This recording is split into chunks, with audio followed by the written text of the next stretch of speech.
You need a website. Why not do it yourself? With Wix, you can create your own professional website.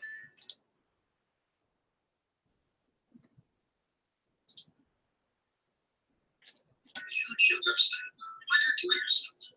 With Wix, you can create your own professional website.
Okay, hopefully you can hear me. I'm using a webcam mic, so my apologies.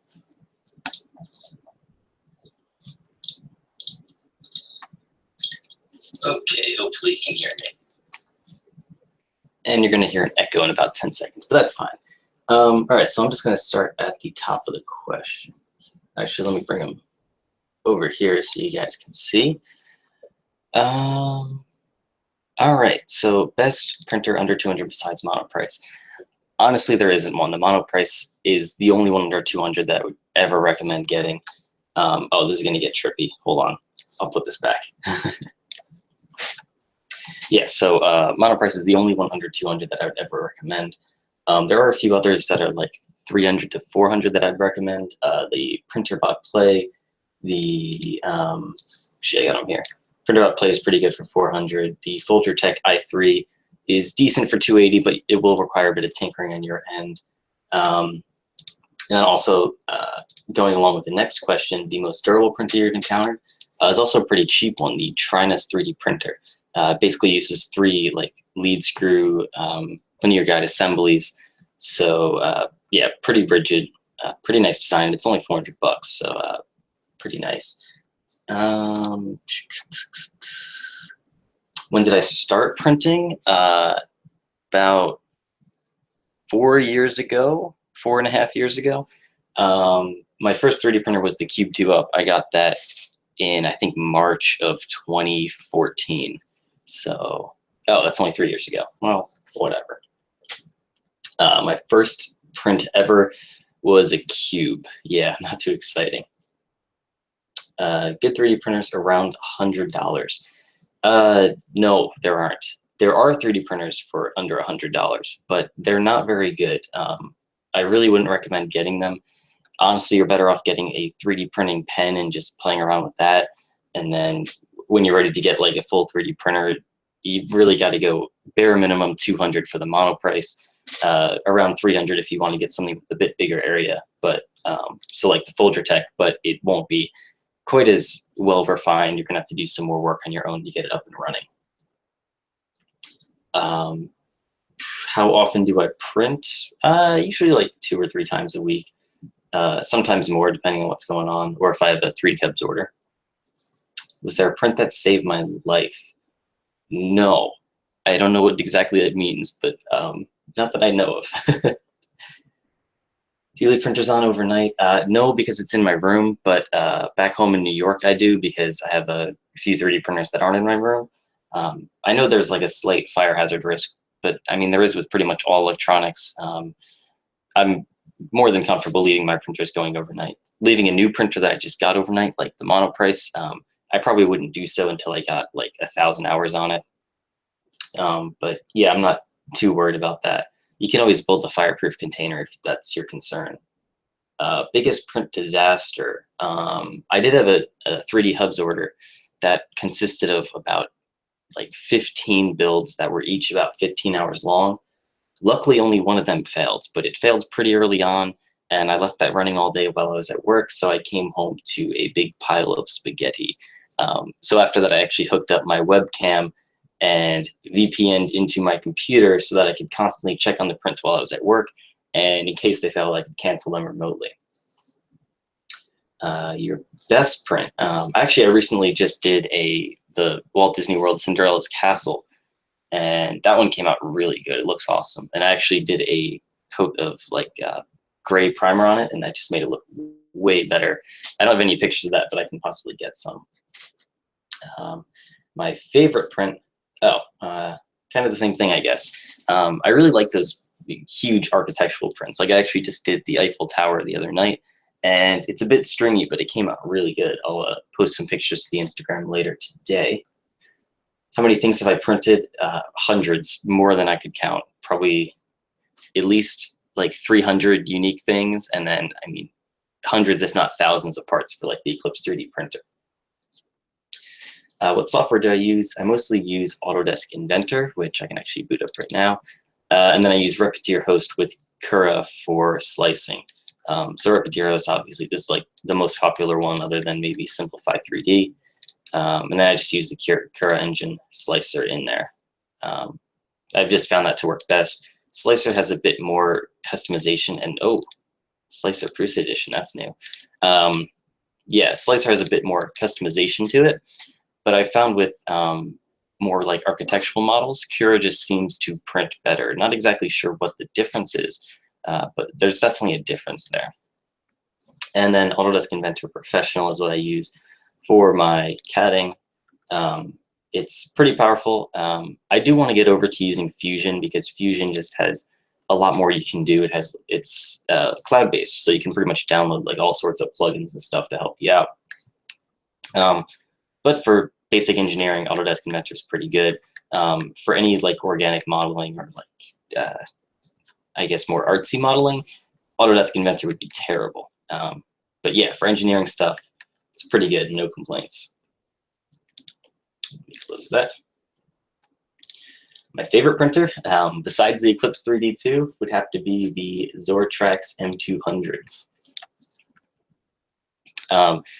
So this is like the one printer I've wanted for a long time, but I'll never buy it because it's too grand. But I've heard pretty awesome things about the Zortrax. It looks nice and clean, and print quality is just like amazing. So there's that.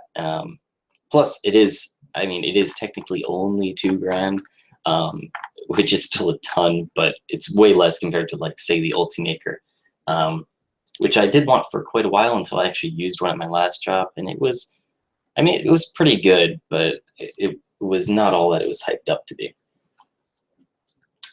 Uh-oh, questions are moving. Let me find where I ended up. So printed with software. If you were to choose AutoCAD or Fusion, Autodesk Inventor is just what I'm comfortable with, but I would probably want to move over to Fusion 360, so I'd recommend people get started on that. Favorite printer. How many printers do I own? Right now I have 1, 2, 3, 4, 3. I have 4 right now, but I'm working on selling one, and I guess one is technically this giveaway that I'm going to be doing soon. So after that, I'll just have 2, original Eclipse 3D and an Eclipse 3D 2. How much money have I put in? Probably about $5,000 in total. Prototyping each printer, the Eclipse 3D and Eclipse 3D 2, they were probably about $1,500 each, and then filament was probably about $1,000 I've spent on, if not more. And then my original printer was only like $300, so that wasn't a big dent there. And then the 3-up 2, that one was probably $500 to prototype, maybe a bit more. So yeah, not a ton, I guess, but still a lot. But considering I sold a lot of 3D printers, it really kind of balanced out a lot.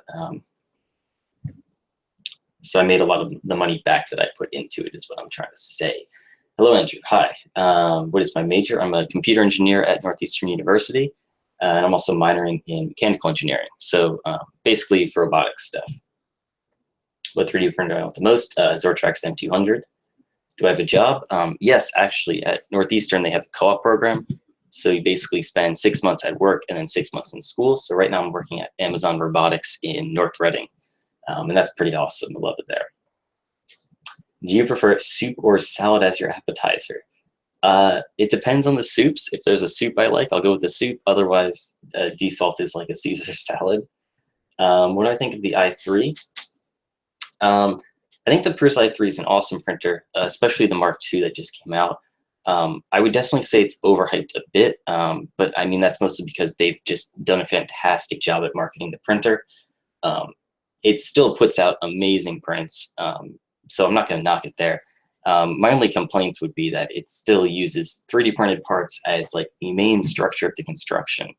And with the quantity that they're going through, it honestly really doesn't make sense that they're still 3D printing parts. The same with Lulspot. I mean, it's not too difficult to do a basic redesign to use metal plates instead of 3D printed parts. And I mean, if you can't completely eliminate the 3D printed parts, you can at least cut them down quite a bit. I mean, at the quantities that they're working at, it really shouldn't increase the price more than like $50 maybe. And going over to a more all-metal construction would definitely improve print quality even more. Just a second.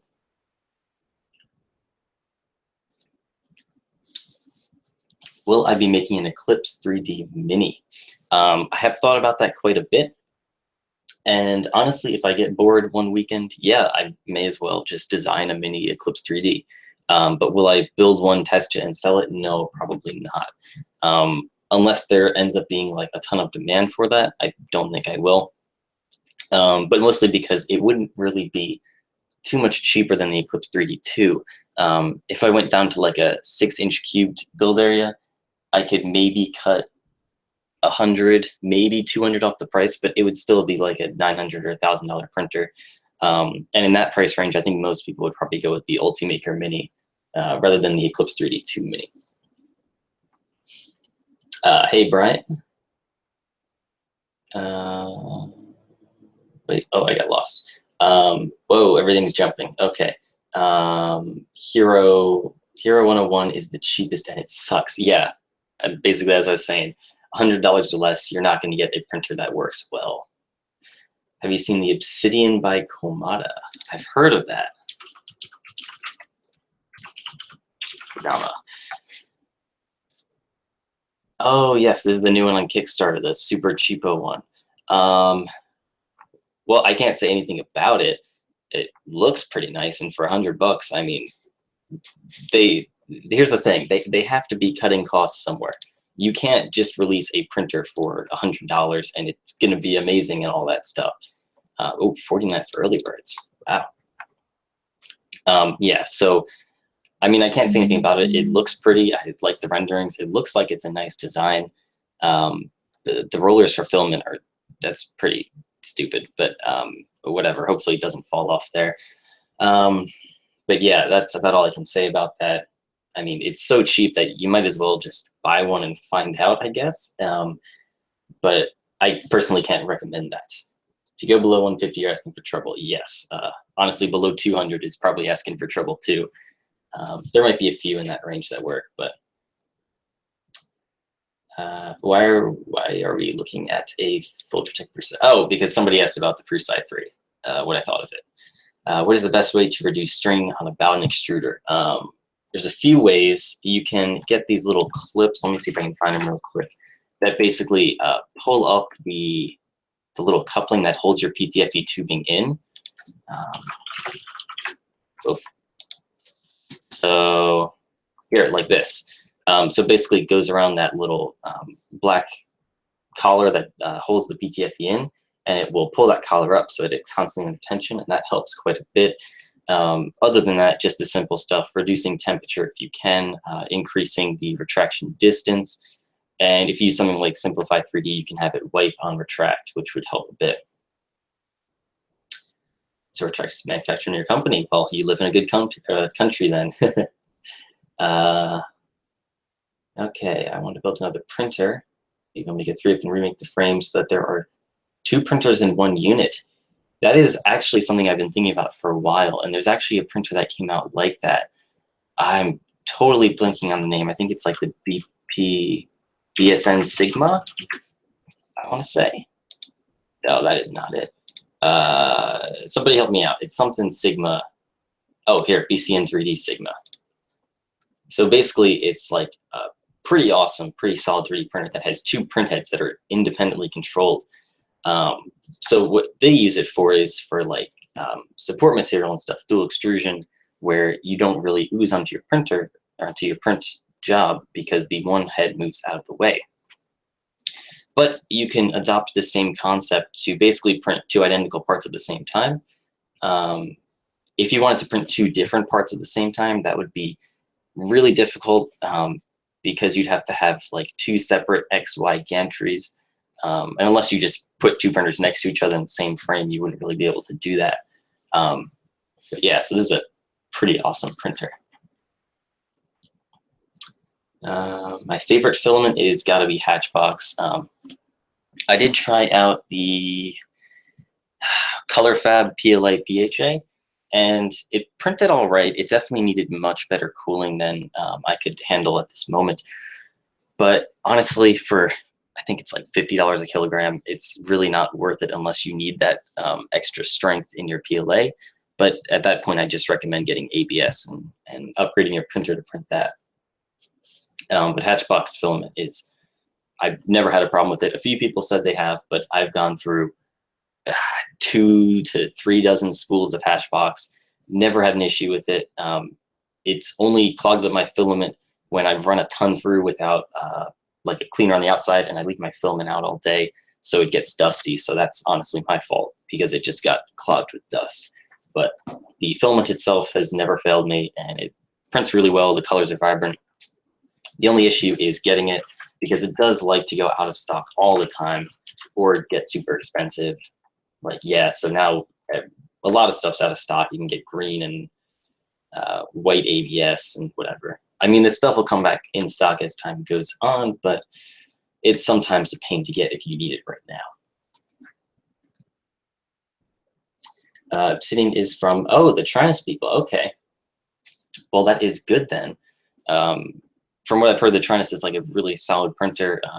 It's slow and a bit noisy, but it's a pretty high quality printer and it's cheap. So I'd be very comfortable backing the Obsidian printer then. I mean, I'd love to get one for $50, but they're probably all gone or have been gone for a month now. It's all about the RepRap movement. Yeah, I know. I mean, the RepRap, it's a nice, simple design, and it's clean, so it has smooth movements in the X and Y axes. But I'm personally against using 3D printed parts in 3D printers. I know it's easy, but 3D printed parts are nowhere near as rigid as aluminum. So, I mean, any place where you're having a bit of leeway is just going to lead to inaccuracies. It may not be noticeable, and it may not affect the visual print quality, but it will affect stuff like ringing at corners and actual print tolerances and stuff like that. 2 printers bolted together. Ah, okay. Well, yeah, that would be easy to do. You could actually probably just use single extrusions for, like, I guess the 4 horizontals of the 4 sides that would be shared, or two sides that would be shared, the front and back, and just use longer extrusions for those so that you don't even have to bolt it together. It would just be a single unit, and then do all the same like vertical extrusions and all that stuff. It'd probably require a bit more tinkering and thinking about it, but it'd probably look a bit cooler. Use the flying bear. What is the flying bear? And do I really want to Google this? That's a 3D printer. Okay. Flying bear, all metal. Well, that looks like a pretty simple extrusion frame with a MakerBot replicator style kinematic system. So 318 bucks, pretty cheap. I'm sure there's better options. That Z gantry looks like that would flex a ton. That does not look very stable at all. And I'm not a huge fan of the MakerBot kinematic setup like this. Doesn't really let you go very fast because of how this is hanging so low and all that stuff. So you have to have like super low acceleration, not have any ringing at corners. So for 300 bucks, it's not bad, but there's probably better options out there. I just can't think of them right now. What should I print right now? You want to print something?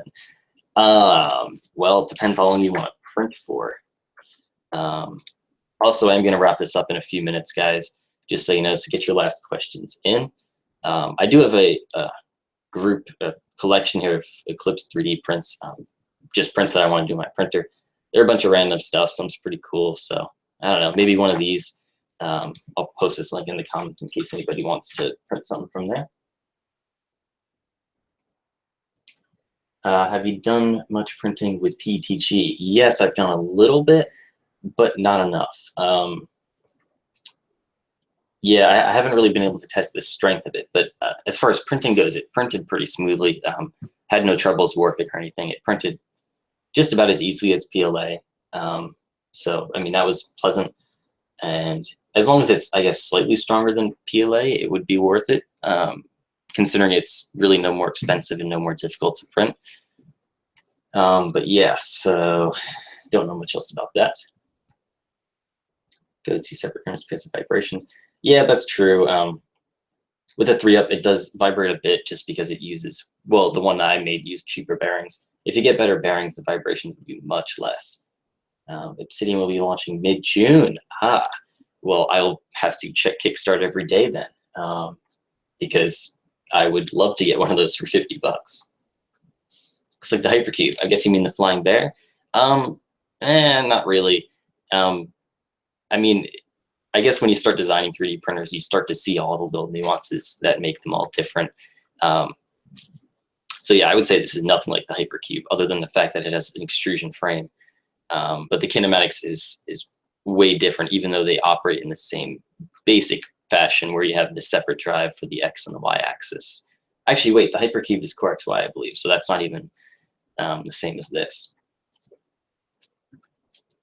Oh, that's my link, I designed working motorized air raid sirens. I actually did print an air raid siren that is really loud, but it is a bit difficult to run up all the way. I believe that's in this group. No, it's not. Oh, here. This is the new version of it that has a bearing and stuff. So you'd want to print this one if you can get the bearing. But this guy also made a first version, which is 100% 3D printed. It's a super awesome, intelligent design, and it works surprisingly well for having completely 100% 3D printed parts. Obsidian costs 50. Okay, yeah. So I guess they're doing the same thing as the Trinus, where you can do a bunch of add-ons to sort of build it up. But I mean, $50 for the base printer, I probably wouldn't mind that. Email subscription, I'll notify you. Well, that's no fun. That means everybody's going to get there before me. What got me into 3D printing? In high school, I wanted to get a 3D printer, but they were all too expensive. So I started looking on Kickstarter. The Cubed 2-up popped up there for $200. So I ended up getting that, and it was pretty terrible, but it got me into printing. So that's that. And no, I haven't done the winner, but I will actually do that in just about a minute now. So I'll do 1 or 2 more questions if anybody has them, and then I'll go on to selecting the winner.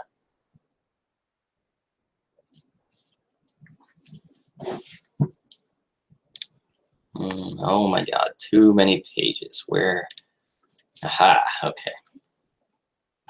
All right, yeah, so I'll do the giveaway. If you have any questions, ask them while I'm doing this, and I'll answer them quickly before I wrap this all up. So basically how this is gonna work is I've got a spreadsheet here with all the entries. So I've got all the Patreon entries. So these are the guys who actually made this giveaway possible. So yes, there's a ton of Patreon entries.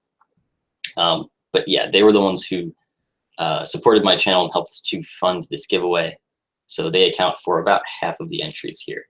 The next I have all the Instagram entries, and then all the Twitter entries. So I'm covering up all the usernames just for privacy reasons. I will reveal the winner, but that's it.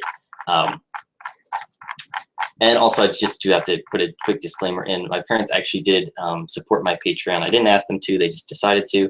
And they asked to put my brother down for the extra giveaway entries. So I did put him down. He does already have a 3D printer, so if he does happen to win, I'll ask him if he wants it or not. But we'll deal with that later if that happens. Just wanted to let you guys know so you don't think it's rigged or something like that. So basically how this works is everybody has entry number, which doesn't matter, it's just the list. Then everybody is assigned a random number between 1 and 100,000. So yeah, lots of variation there. And then finally we have a winning number here, which is another random number between 1 and 100,000. So what I'm going to do is first I'm going to refresh this once. So that's going to tell me how many total refreshes I will be doing additionally to all those numbers and the winning number. Whenever I refresh, it will refresh everything. Once I'm done refreshing, those will be the final numbers. I'll go ahead and I will copy and paste everything, but I will paste it as the values only. So that will preserve all the numbers so they don't accidentally refresh from that point on. After that, I will be listing these in ascending order, and then I will just find whoever is closest to this number, over or under. This is not Price is Right, so whoever is closest. If it's a tie, I will do the Google flip coin, and then whoever has the higher entry number will be heads, and the lower entry number will be tails. So yeah, let's get right into this. So first, I'm going to refresh this once. 10. So I'll be doing 10 refreshes. Basically, I just copy and paste to refresh. So let's do 10. 1, 2, 3, 4, 5, 6, 7, 8, 9, 10, and the winning number is 9,080. So I'm going to go ahead, I'm going to copy all this stuff. Let's go. Copy. Let's go back to the top. Hopefully I don't mess this up because I don't want to redo this. Paste special, paste values only. All right, so now as you can see, everything here is values instead of formulas, so nothing will be updating. And finally, the moment of truth. Let's sort these by ascending. I know there's totally more efficient ways to do this, but I mean, I kind of like having all the control and making sure I'm doing this right. So sort range, we are going to sort by column D. Sorted. Okay, now you can see they are all in numerical order with all of these guys matching up with their number that they had. And finally, we're going to go back to the top. The winning number is 9,080, so that's pretty easy to find. 9,080, and it looks like 9,096 will be the winner. Let me just... Yep, okay, correct me if my math is wrong, but 9,096 appears to be the winner. And the winner is Cody Burton. Congratulations. Also a Patreon supporter, so definitely deserve the win. Thank you very much for supporting my Patreon campaign while that was going on. And thank you everybody else for all your entries through Twitter and Instagram. So that is that. I'll be contacting Cody Burton through his email. Having a brain fart right now. Yes, I will be saving this list though, just in case he doesn't get back to me. He doesn't want the printer, something like that. I will be doing whoever is the second closest, all that stuff. I won't be revealing them right now because I don't want to get your hopes up just in case, yeah, because he most likely will take the printer. I mean, it's a free 3D printer. But yeah, so that's pretty much it. So let me just see if there's any last questions. Congrats again, Cody Burton. I should be shipping out the printer in about a week. I just have to do a final review video and then be done with that printer, and it'll be all yours. Me in 6th grade heard my computer teacher rant when he got back from a workshop. In 7th, I built a computer. In 8th, I built a printer. Made it into a 3-up. In 9th, I'm looking for another. Well, pretty random story, but nice. Glad you got into 3D printing that way. Eclipse 3D is awesome if you can afford it, but I know it's expensive. But yeah, there's plenty of options. Prusa i3 build would probably be pretty good.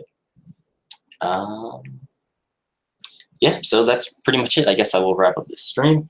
Went a bit longer than I expected, but no big deal. So yeah, Cody, congrats again. I'll be contacting you soon. Thanks again for everybody who entered, and I will catch you guys later. Now, hopefully I can figure out how to end this. Here we go. Goodbye.